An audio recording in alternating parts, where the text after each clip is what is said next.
Hi, welcome. My name is Mohaki and welcome back to my channel, This Scholar Mama.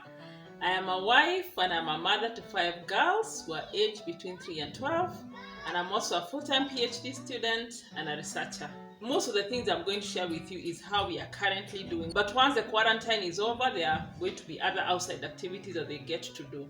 So to begin with, the 2 older girls are doing a lot of work independently. As I shared in my first video, we encourage them to be independent learners, to take charge of their own education, and to just enjoy learning so that they don't have to be followed up. So currently, they are doing math, reading, grammar, social studies, geography, science, art, piano, both theory and practical, and they also get to do Bible time.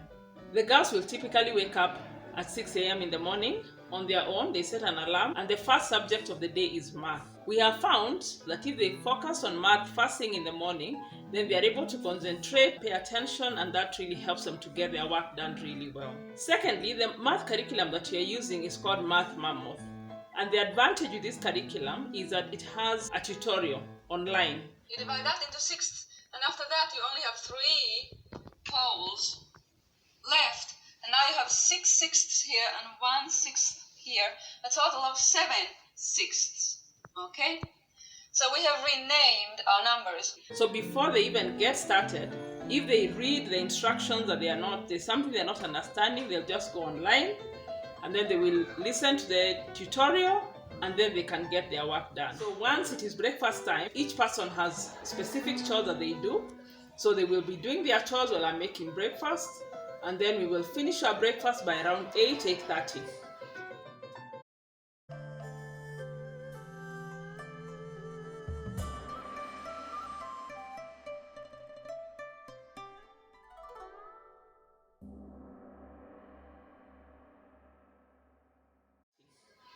Typically, one of them will go and start doing piano practice, and the other one will be here with the younger sisters, helping them with their schoolwork.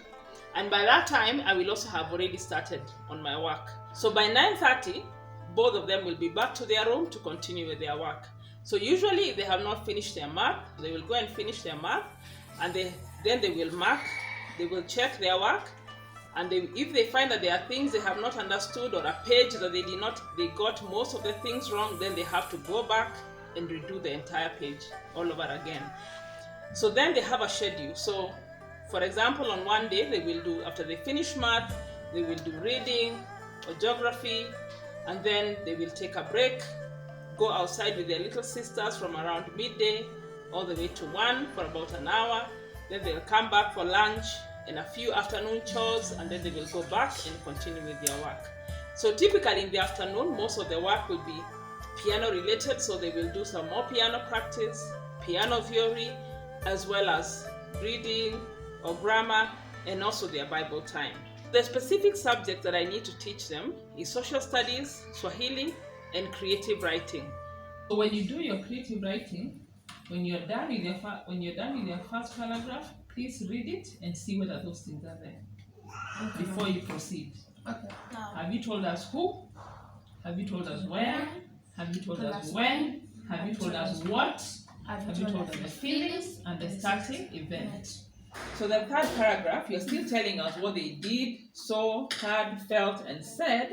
But remember, you're now telling us in relation to the second paragraph. That I will. It was now 12 p.m. and Mowgli and I are comfortably seated in our hotel room.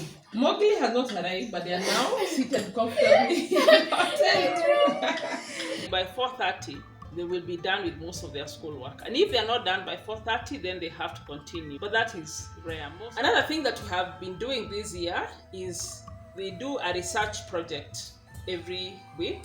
So I give them a topic to research on. So it could be Congo rainforest, Nigeria, just a particular topic that they can research on. So they will start their research on Saturday, and then by Friday, they have to present. So they present to us, and there's also a family that lives close to us. They will go to them and present. I'm going to be telling you about a few interesting facts about Egypt. Egyptians invented the 365-day calendar. Reptiles have flexible necks like us humans, so they can turn their neck around. But amphibians, on the other hand, have only one neck bone, which means that if they are turning, they have to turn their whole body. The Great Pyramids were not built by slaves, instead they were built by Egyptians themselves. It encourages them to learn to find things out and to research and to question some of the things that they are finding, and just to learn to interrogate different subjects and just to gain general knowledge about the world. Then the other thing I would like to talk about is they have a piano teacher. They have had her for the last 5 years. So they have also built up on this playing piano for quite a while. Usually they will do between 1.5 hours to 2 hours every day. So thankfully they enjoy to do it and they have grown to love to do it. It wasn't always like that in the beginning, but now they really are enjoying to play.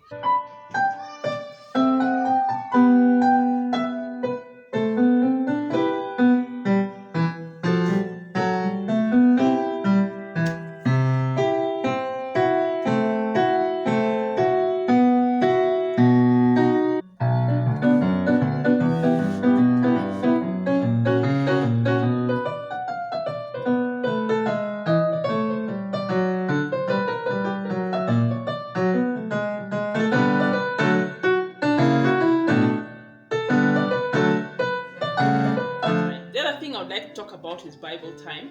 So we pick a particular book of the Bible and then we read from the first chapter all the way to the last chapter. So currently we are reading the book of Judges. So every time that I sit down with them, we'll do like 2 chapters every time. So we will read the Bible and discuss and then pray together. And then during the week, the rest of the days when I don't do it with them, they do it on their own. So they will also pick a book of the Bible and read a chapter every day. So as a Christian family, and as we raise them to love and to know God and to love and to know His Word, that is also important to us. So we encourage them to spend time reading God's Word, and we also do it alongside with them.